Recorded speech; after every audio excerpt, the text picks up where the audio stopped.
Tummalagunta cricket స్టేడియంలో జరుగుతున్న Tirumala premier league cricket tournament ను టీటీడీ అదనపు ఈవో వెంకయ్య చౌదరి ఘనంగా ప్రారంభించారు. ఈ సందర్భంగా ఆయన మాట్లాడుతూ క్రీడలు యువతను క్రమశిక్షణతో పాటు ఆరోగ్యవంతులుగా తీర్చిదిద్దుతాయని అన్నారు. టీటీడీ ఉద్యోగులు, అనుబంధ విభాగాల సిబ్బంది క్రీడల్లో పాల్గొనడం ద్వారా పరస్పర స్నేహభావం పెరుగుతుందని, పని ఒత్తిడిని తగ్గించేందుకు ఇటువంటి క్రీడా కార్యక్రమాలు ఉపయోగపడతాయని తెలిపారు. తిరుమల ప్రీమియర్ లీగ్ ను విజయవంతంగా నిర్వహించాలని నిర్వాహకులను ఆయన అభినందించారు. కార్యక్రమంలో టీటీడీ అధికారులు, క్రీడాకారులు, నిర్వాహకులు, క్రీడాభిమానులు పెద్ద సంఖ్యలో పాల్గొన్నారు.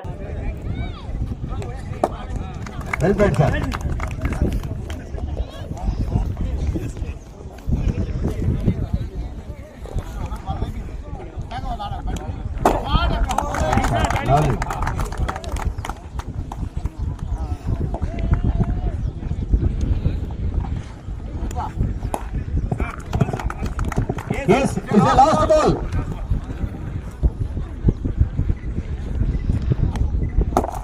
Well played, sir. Thank you. Match is agalo undo. All officials, please kindly take your continue cheyali matches. Please, officials anni ground vallu matches continue. Aya team lu kuda vettane fielding process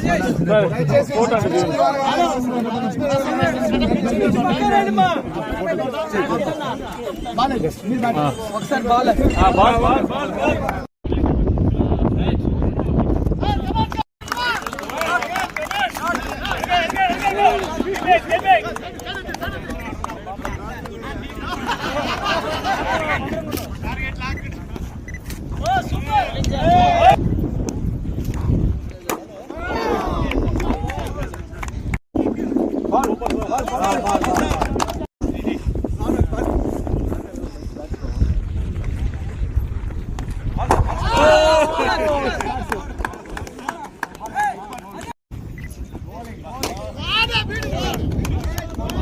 ground లో దయచేసి మిగతా players అంతా వాళ్ళ గ్రౌండ్కి వెళ్ళిపోవాలని కోరుతాను.